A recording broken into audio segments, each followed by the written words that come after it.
Welcome back to the Marketplace. This, of course, is your home for everything happening during the NBL free agency period. Still lots of moves going on, and today we focus in a little more on the Brisbane Bullets, who are trying to make that big move to get themselves into playoff basketball. I'm Jack Heverin, Pete Hooley and Olgun alongside me. If it's happening during free agency, these two know everything that's going on. And Halls, we'll take a look at their depth chart very shortly. They've got some key decisions to make here, the Bullets. Yeah, they do. And again, now they've got their new head coach locked in. Stu Lash is going to be taking over. They've been all full steam ahead in terms of what pieces they want to put around the returning stars.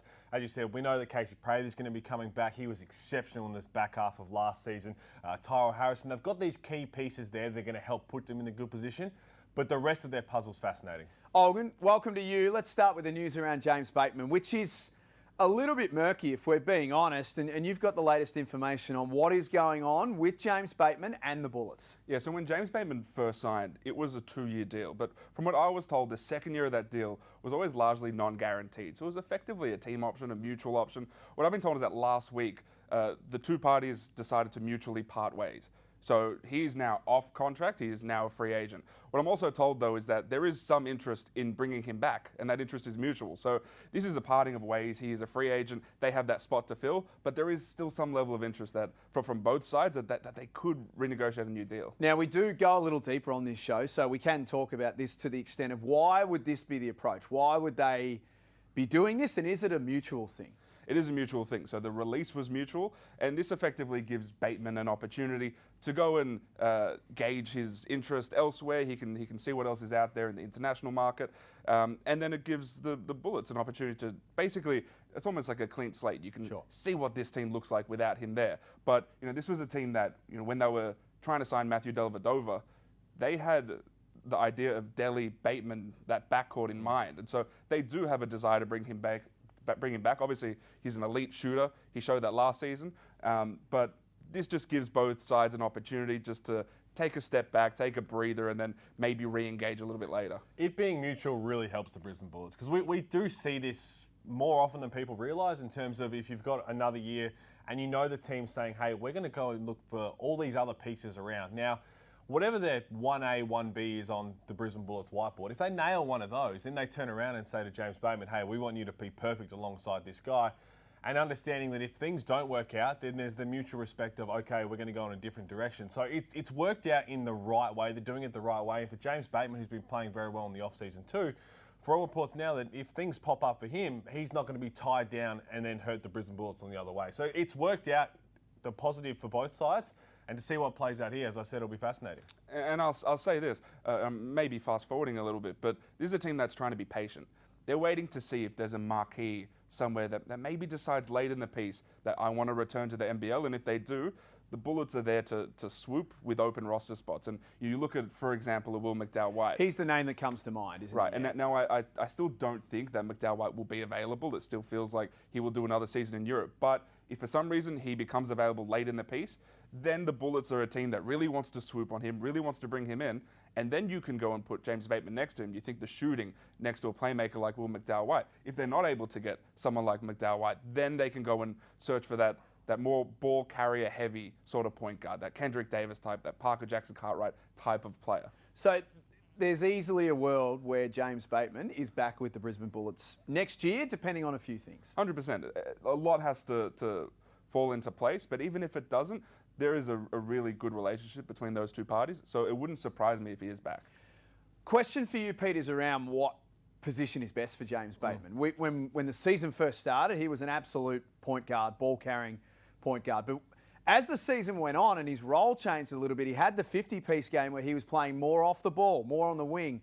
Is that a better fit for him in this league, do you think? No doubt. He's definitely a secondary ball carrier, and we saw that, right? And again, anyone who knew about James Batemon before coming to last season for the Brisbane Bullets, when he started to struggle in NBL 25, I was shocked. I've seen the level he played at. That wasn't the James Batemon that the Brisbane Bullets wanted to get the year before, but they obviously had Shannon Scott locked in at that time as well.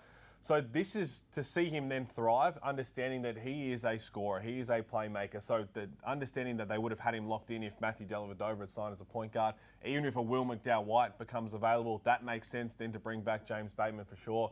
But it is also the patience is something that we can't understate enough, because it's not just the Bullets who are being patient. I spoke to Danny Mills from the Perth Wildcats on Friday on NBL Now. Everyone's being patient for not just the European potential marquee guys, but the NBA landscape is seeing what happens with the two-ways if people are going to go down that path again. There's a lot that could work out beneficial for teams with patience. I know it stresses teams out. And it stresses fans out too, For sure. understandably, and particularly if you're a Bullets fan. There's been the coaching change, obviously, and Stu Lash was not what many were expecting, and we think he'll do a great job. But if you're a Brisbane fan right now, you're going, okay, that's fine. When are we going to start seeing the some patience? names? The patience isn't by accident, though. Yeah. There is some strategy here, and it's not just a McDowell-White that teams are looking at. All these teams, you're looking at Finn Delaney. Does he make a late decision and come back? You're looking at Jonah Bolden. Does he make a late decision? And so that's where even Casey Prather, the position that he plays, because it's quite malleable, he can play the 4. That's where he excelled last season. He can also play a bit of the 3. So if a Delaney or a Bolden does become available, then Prather can go down to the 3. If not, then Prather can stay at the 4. You can go get an import 3 and still make it work. So this team is still quite malleable. It's quite flexible, and they're sort of they're not sitting on their hands. They are sitting back and just waiting to see what might pop up. In a word, if the planets all aligned, would you bring Bateman back? For sure. That's 2. That's 2 words. Yeah. But absolutely you would. Again, off the ball, and we saw up until the poor time hamstring injury, he was a proven scorer. They were playing really well.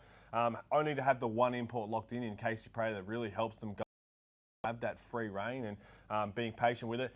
And again, you shouldn't be too nervous with the patience, because besides the Sydney Kings and the Illawarra Hawks, there's a lot of gaps to fill in key imports and marquees around the rest of the league. So you take out New South Wales and everybody's being patient to a degree. And it's also, again, we're going to keep talking about this. They have Tyrell Harrison, who I think is a marquee level, or at least like a marquee adjacent level player. So is Mitch Norton.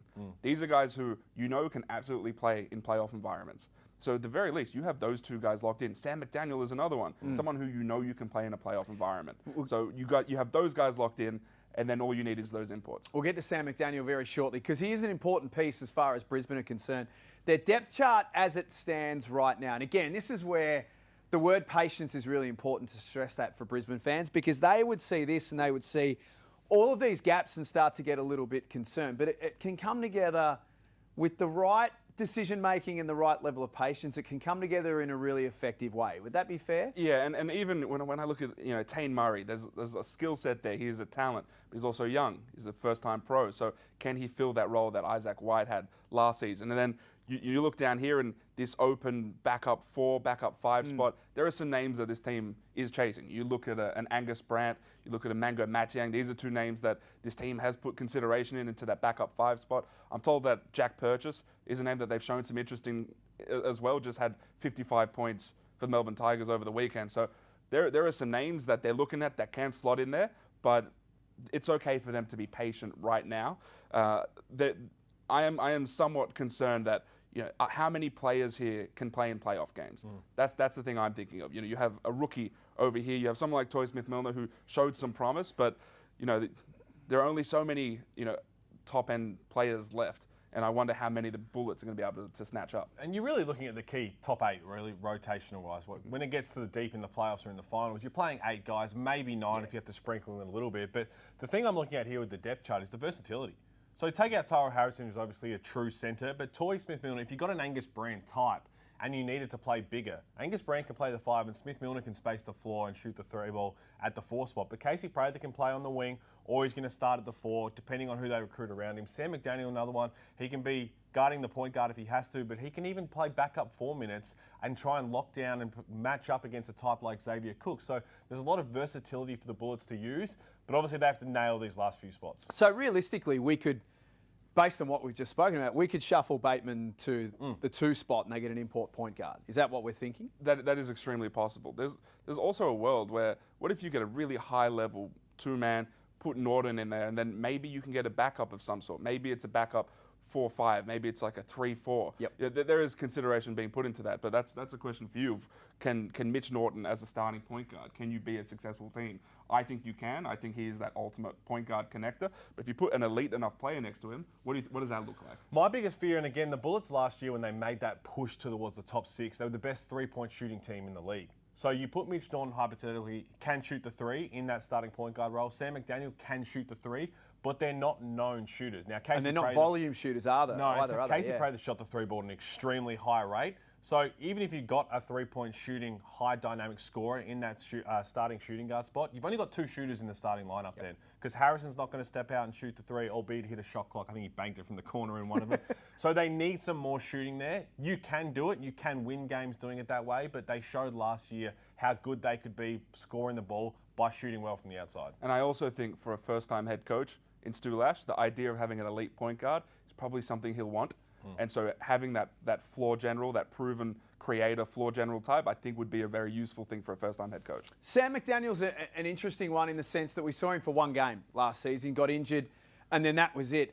From a Brisbane perspective, they believe that this is a guy who's a defensive player of the year caliber type, and there's not that many of those guys in the NBL who are Australians. And they're not wrong. And he's someone who they were planning to start last season. Yeah. So we talk about some of their struggles and the fact that they were 2 games out of the plan. They were missing someone who they were hoping to start every game. So you look at Sam McDaniel, one of the best point of attack defenders in the NBL. The offensive game was coming too. He was the MVP of the NBL 1 North, right? There is an offensive package there that I think he was ready to break out, and he just wasn't able to because he had that injury. So this is an opportunity for him where we talk about who's left on the free agent list of who can play in a playoff game, who fills a rotation of 8 or 8.5.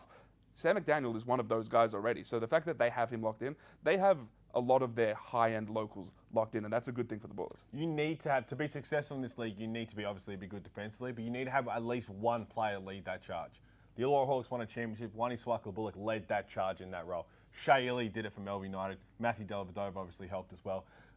Tasmania, Will Magnay. So there's always going to have to be one guy who leads on that end, and that is Sam McDaniel for the Brisbane Bullets. So can't understate that enough about what he's going to bring to this team. We know what he does on that end. His offensive game continues to improve. He loves the mid-range. There's not many guys who like to live in the mid-range, a corner 3, but as I said, more shooters around that kind of play style will help Stu Lash in his first season. So I guess in summary with Brisbane, and we're following the lead a little bit of what's coming out of the club. Mel Watts, their CEO, quite a few times has spoken about them wanting to take that next step, to not be a middle tier team, to become a genuine playoff team year in, year out. So we saw their depth chart.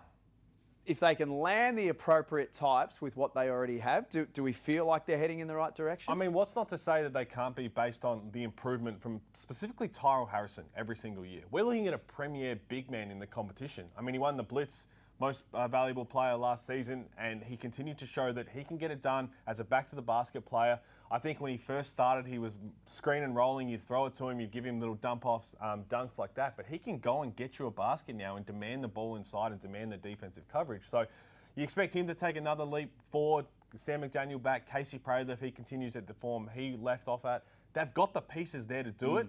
But as we keep saying, the key with the patience is now you have to make sure that you nail these final pieces. I think there's a trustworthy 7 or 8 guys that they'll end up having, which is all you need come the playoffs. Tyrell Harrison is entering the first year of his new big deal. Yep. And so, he is someone who should take another step forward. Casey Prather was an MVP level offensive player over the back half of last season. He is someone who they're trying to maximize right now, because how many good years does Casey Prather have? He's probably had his best season. How many more left? Same with Mitch Norton. They want to maximize this group, and we will see what Stu Lash does. But until we see what he looks like as a head coach, we sort of reserve our judgment on it. But it's the top end talent on this roster. Assuming they nail those imports, or perhaps get a marquee and nail the other 2 imports, that's a really cool team. And that's what we spoke about when Stu Lash was appointed, right? When everyone was saying, well, that's not the thought we didn't think that was going to be the coach we were going to get, is we can't judge any of that until we see the results. So come Christmas time, come 10 rounds of the season, FIBA break, when we can really say, hey, this is where the Brisbane Bullets are at. I like where they're at. That's when we'll really be able to cast the judgment. So today's episode is brought to you by the letter P for patience, because for Bullets fans, that's going to be a key word in the next little while. I mean, it's the difference between what the Bullets have been doing and what the Phoenix have been doing, where the Phoenix missed out on guys. Sure. They're trying to be active. They just missed. The Bullets, they've gotten a lot of the pieces they wanted. They were in the Flynn Cameron sweepstakes. They didn't get him. They wanted Delhi, but they're still getting some of the sort of ancillary pieces that they've been searching for. They're right where they want to be right now. Now it's just, let's see if that patience pays off at the end. So they look like another team that are heading to Summer League to do a little bit of shopping, which will be an interesting watch as well. Olgun, great work by you, Pete. Excellent as always. We will see you next time on The Marketplace. Massive thanks to you for watching. Don't forget, of course, nbl.com.au for all the latest news and information. You can download this as a show or as a podcast, and you can stay up to date on social media as well. We'll see you next time.